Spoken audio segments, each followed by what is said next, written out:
आपको बतला दूं कि महमूद गजनवी हजरत रहमतुल्लाह अलैहि, जिनको ये कहते हैं कि सोमनाथ का मंदिर लूटा था, वो लूटा नहीं था।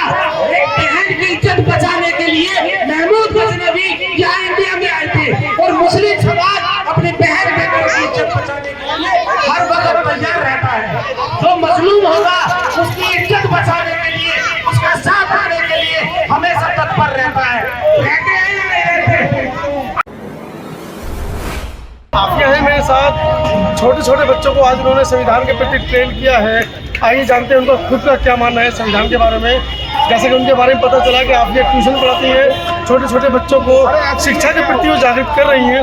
अभी संविधान के बारे में आपका क्या मानना है? मेरा मानना ये है कि अभी बच्चे बहुत छोटे हैं, किसी चीज़ को समझ नहीं। आपका स्वयं का क्या मानना है? मेरा खुद का यही मानना है कि अगर बच्चों को बहुत अच्छे से संविधान की अभी से शिक्षा दी जाएगी ना, तो किसी तरह का भेदभाव नहीं रहेगा। आने वाला कल बच्चे ही हैं, अगर इनकी जड़ों में, इनकी नींव में भेदभाव बैठ जाएगा तो कोई फिर इन्हें एक नहीं कर सकता। अभी संविधान के बारे में जानेंगे, समझेंगे, सीखेंगे तो पता चलेगा कैसे देश को आगे बढ़ाएं, कैसे सबको समझें, कैसे एक होके एक साथ रहें। मतलब आप ये कहना चाह रहे हैं कि जैसे ABCD पढ़ाई जाती है स्कूल में, हाँ, इंग्लिश के लिए, तो उस तरह की संविधान भी पढ़ाई जाए। हाँ, क्योंकि मैं अगर ट्यूशन पढ़ा रही हूँ, मैं बच्चों को ABCD से अनार तक सिखा रही हूँ, तो मैं चाहती हूँ ऐसे ही बच्चे संविधान भी पढ़ें ABCD की ही तरह। आप ये कैसे कर पाओगे इस काम को? खासकर जिस वर्ग विषय से आप आते हैं, बुरा माना मेरी बात को, उसमें उर्दू की तरफ ज़्यादा बच्चों को केंद्रित किया जाता है, मदरसों में ज़्यादा पढ़ाया जाता है। कैसे आप अपने समाज के बच्चों को कहेंगे कि वो इंग्लिश पढ़ें, संविधान को भी पढ़ें? देखिए, मेरा मानना ये है कि आजकल किसी की भी सोच इतनी चेंज नहीं है कि वो सिर्फ उर्दू तक या किसी भी भाषा तक कायम रहेंगे। आप दिल्ली में रहती हैं, आप दिल्ली में रहती हैं, बड़े शहर में रहती हैं, इसलिए आपका मानना ये है। लेकिन उन छोटे कस्बे, गाँव देहात तक क्या, जहाँ पर आज भी शिक्षा नहीं पहुँची है? बिल्कुल, वो तो हम ही पहुँचाएंगे ना उनको शिक्षा भी। जैसे मैं हूँ, मेरे जैसी यूथ आगे बढ़ेगी तभी तो बच्चे के साथ भी शिक्षा उनको मिलेगी, कायम हो पाएगी। अब वरना वो तो पीछे हो जाएंगे। अब अगर मैं छोटे बच्चों को तैयार कर रही हूँ तो वो अपने जैसे बड़े होकर उन बच्चों को आगे बढ़े करके तो पढ़ना ही पड़ेगा। एक साल कुछ भी नहीं चलिए, मतलब पेड़ को बचपन से हाँ जी, सींचना पड़ेगा, नींव मजबूत करनी है ताकि बिल्डिंग मजबूत होगी। चलिए, हमें अपने भारतीय संविधान से ऐसा प्यार होना चाहिए। ये हमारा मुस्तकबिल है, जानते हैं इसको? ये हमारा कानून है, ये हमारा देश चलाने के लिए तरतीब है। इसको बनाने के लिए हमारे महापुरुषों ने ऐसी जाने दी, ऐसी कुर्बानी दी है कि आप लोग उसके लिए तैयार हो या ना हो, लेकिन उन्होंने अपनी कुर्बानी दे दी। कुछ लोगों को शिक्षित बनाएंगे, कभी हम अशिक्षित नहीं रहने देंगे। कसम खाइए आज ही इसी मौके पर और इसको आने वाले टाइम पे मैं वादा करता हूँ, दुआ साहब वादा करते हैं और हमारी टीम पूरी इंडिया नहीं, पूरी इंटरनेशनल से आपको वादा करते हैं कि आप कभी भूखे नहीं मरोगे, कभी गुलाम नहीं हो सकते। इस गुलामी की जंजीरों को तोड़ने के लिए हमारे महापुरुषों ने, जिन्होंने संविधान लिखा, उनके बारे में जानकारी है आपको?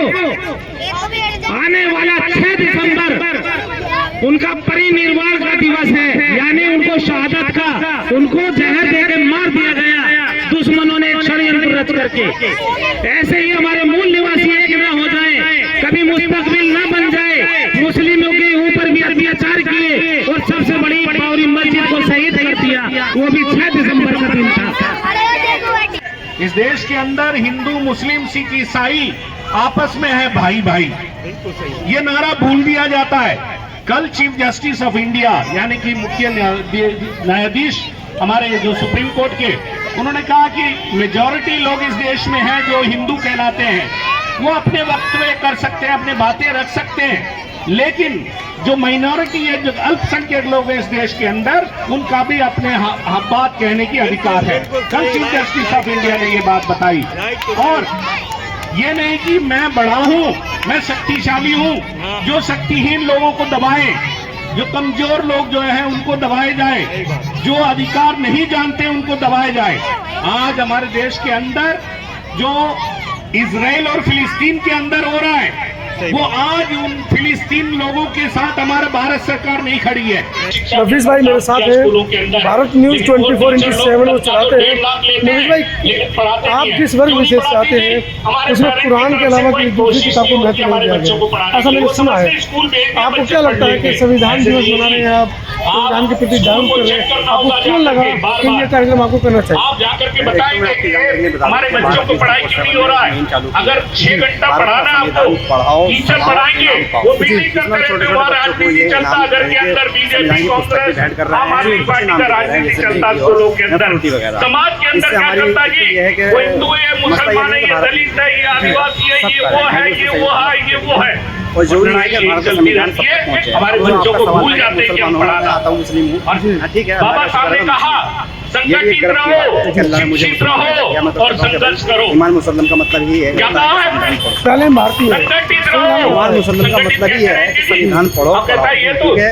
इस्लाम में सबसे बड़ी दावत देता है कि अपने देश की, अपने संविधान की इज्जत और मान सम्मान, ये मेरा इस्लाम मुझे सिखाता है। इसी के साथ मेरा भारत का आईन ही संविधान है। तो ये आज देश के अंदर चल रहा है और इसी से राजनीति चल रही है, राजनीति की रोटी खेला जा रहा है, सेका जा रहा है। इस चीजों से बचने के लिए एक ही मात्र जो बाबा साहब अम्बेडकर ने दिखाया है, संगठित रहो, शिक्षित बनो और संघर्ष करो। संघर्ष किस बात की संघर्ष करोगे? हमें इस्लाम भी उसी बात को पहले बताता है कि कैसे बराबरी दी जाए। तो संविधान बना देता है, किसके लिए लड़ोगे? इस्लाम तो कहता है कि तुम्हें मौलिक अधिकार के लिए, मिलेगा, मौलिक अधिकार क्या जी?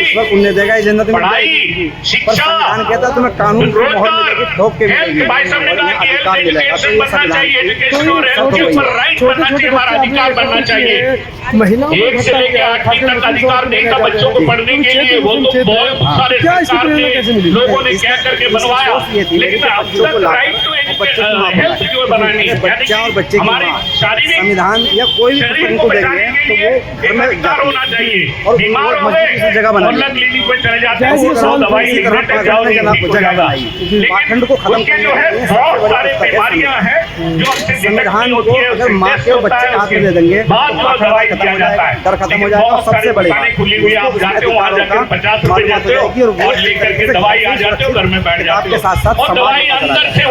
जहाँ तक हमारी आवाज़ जा रही है उन तमाम वासियों को और हमारे साथ जो बैठे हुए हैं डाइस पे, इन तमाम का मैं तहे दिल से शुक्रिया अदा करता हूँ कि आपने मुझे यहाँ बुला करके जो इस्तकबाल किया और जो हमें बोलने का मौका दिया, इसके लिए बहुत बहुत शुक्रिया।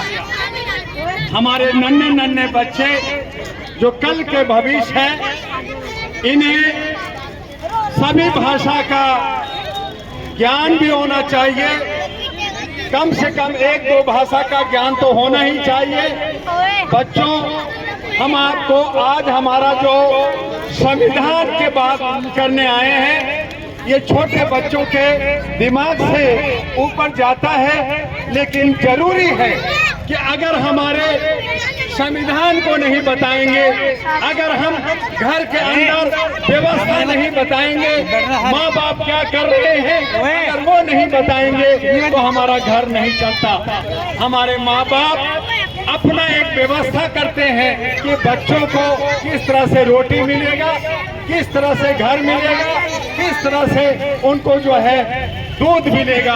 ये सब आपके माँ बाप सोचते हैं और उसके लिए दिन रात मेहनत करते हैं, 2 पैसा कमाते हैं, रेहड़ी पटरी चलाते हैं और जो है आपको कमाते हैं। आपके क्षेत्र में एक ऐसा नौजवान जो नफीस सलमानी साहब आपके बीच में रहते हैं, मुझे गर्व है कि ऐसे ऐसे नौजवान हर मोहल्ले में हो ताकि आपको सही रास्ता दे सके। आप बच्चों ने हमें बताया सुनाया कि संविधान का निर्माण किन की देखरेख में हो। संविधान पर चर्चा चल रही है, मेरे साथ मुस्लिम समाज का प्रबुद्ध वर्ग है जो खुलकर संविधान पर चर्चा कर रहा है। संविधान क्यों जरूरी है, इस मुद्दे पर बात करेंगे। अभी तक मुस्लिम समाज के लिए कहा जाता था कि कुरान के आगे किसी दूसरी पुस्तक के आगे नतमस्तक नहीं होते हैं, कुरान को सर्वोपरि मानते हैं।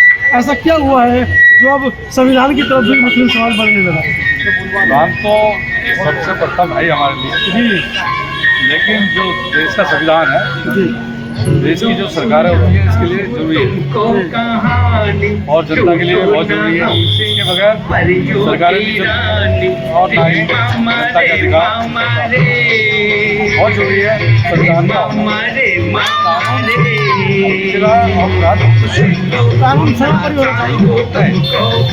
संविधान हमारे लिए नहीं, वो तो धार्मिक किताब है, लेकिन देश में हम रहते हैं तो संविधान जो है वो देश के कानून के साथ अब आप लोग कानून संविधान भी पढ़ने लगे हैं और आप छोटे छोटे बच्चों को संविधान के लिए आप जागरूक भी कर रहे हैं। जी। कि क्या सोचा इस बारे में, मतलब क्यों ऐसा सोचा? ये इसलिए क्योंकि अगर हमारे कानून की जानकारी नहीं है तो अपने अधिकारों से वंचित रह जाए। हमें जो है बच्चों को स्कूल से शुरू करना चाहिए, जो कि अभी तक होता नहीं है। जी, कहीं ना कहीं कानून के प्रति सरकार भी उदासीन नहीं है। बिल्कुल, हमारी सरकार है। जी, और अभी सरकार नहीं चाहती कि कानून जाने। अगर बच्चे कानून जान जाएंगे तो अपना अधिकार हासिल कर लेंगे। सवाल खड़ा करेंगे वो। सवाल नहीं करेंगे। सवाल पूछने वाला ना हो, इसलिए ये कानून से कानून की किताब पूछने नहीं पड़े हमें।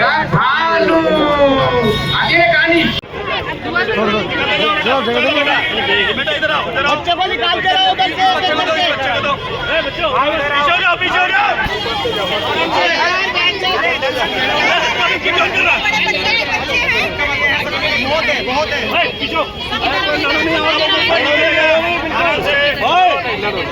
इनको पीछे करो, इनको पीछे करो, इनको पीछे करो फिलहाल। आप थोड़ा पीछे 2 मिनट छोड़ दो, पूरा साफ कर दो। संविधान के बारे में बताना चाहती हूँ। संविधान डॉक्टर भीमराव अम्बेडकर जी ने लिखा है। संविधान की पहली बैठक 9 दिसंबर 1946 को हुई है। संविधान 26 नवंबर 1949 को बना था। संविधान कब लागू हुआ? संविधान 2 साल 11 महीने 18 दिन लागू हुआ। साहिब ने संविधान का निर्माण छात्रों, आज मैं आपको संविधान के बारे में बताना चाहता हूँ कि संविधान में जब लिखा जा रहा था तब कई सारे लोग उनको मना करते थे। और जब पहले छोटी जाति के लोगों को जब उनको पढ़ाई का बिल्कुल भी अधिकार नहीं था, तब कई सारे लोगों ने लड़के तब वो प्राप्त किया। संविधान के बारे में कुछ बातें बताना चाहता हूँ। आपको ये तो पता ही होगा कि संविधान किसने बनाया है और मतलब संविधान किसने बनाया है। अगर आपको नहीं पता तो मैं आपकी जानकारी के लिए बता देता हूँ कि संविधान डॉक्टर भीमराव अम्बेडकर जी ने बनाया है। और आपको ये तो पता ही होगा कि पहले के जब यह सोचते थे कि अगर हम भी नीची जाति के लोगों के साथ बैठेंगे तो हम भी नीची जाति के लोग कहलाए जाएंगे। ऐसा ही कुछ व्यवहार डॉक्टर भीमराव अम्बेडकर जी के साथ होता था। डॉक्टर भीमराव अम्बेडकर जी को ये बोलना अच्छा नहीं लगता था कि हम नीची जाति के लोग हैं तो हमारे साथ ऐसा व्यवहार करो। और आज का दिन इतना बहुत दुखी मन से हम कह रहे हैं कि अगर शायद हम इस संविधान को जरा सा भी पढ़ लेते, अगर अपने घर के किसी कोने में भी रख लेते, तो शायद आज ये हर जन का जो हालात बना रखी है ये नहीं होती। हमारे महापुरुषों ने इतना बड़ा संविधान लिखा, तमाम देश के लोग इसको मानते हैं, लेकिन भारत देश के अंदर बड़े दुख के साथ कहना पड़ रहा है कि महिलाओं को और बच्चों को कभी भी इस पुस्तक के हाथ तक नहीं लगाने दिया, नजदीक तक नहीं जाने दिया, जिसका खामियाजा आज हम तमाम सारी चीजें जो ना करनी चाहिए वो करते हैं। इसी संविधान की बदौलत हम लोग, ये मंच सजा हुआ है, ये मार्केट बनी हुई है, तमाम सारे लोग दाएं बाएं अपने अपने छोटे छोटे व्यवसाय कर रहे हैं, ताकि कोई भी अगर हरकत कोई करे तो हम इस संविधान का सहारा ले सके और उस संविधान के सहारे से हम कितना ही बड़ा ताकतवर क्यों नहीं हो उसका मुकाबला कर सकते हैं। आप देख रहे हैं संविधान दिवस के उपलक्ष्य में आज त्रिलोकपुरी में कार्यक्रम का आयोजन किया गया है, जिसका शीर्षक है पढ़ो, सुनाओ और इनाम पाओ, भारत का संविधान। मुख्य अतिथि के रूप में दुआ साहब मंच पर बैठे हैं और तमाम साथी, और आपको दिखा रहा हूँ किस तरीके से छोटे छोटे बच्चे संविधान को पढ़कर 1946 को हुई थी। भारतीय संविधान लिखने वाली सभा में 299 सदस्य थे, जिसके अध्यक्ष डॉक्टर राजेंद्र प्रसाद थे। 29 अगस्त 1947 को संविधान निर्माण के लिए कानून समिति का गठन किया गया। इस समिति में 7 सदस्य थे।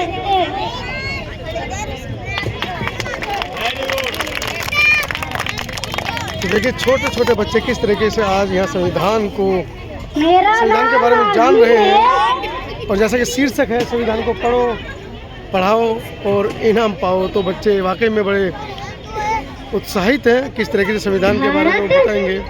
और देखिए किस तरह छोटे छोटे बच्चों को ट्रेन संविधान देश का सबसे लंबा लिखित संविधान है।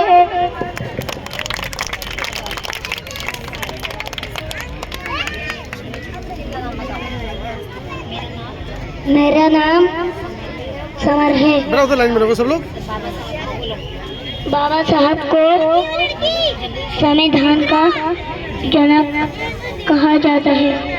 बहुत बढ़िया।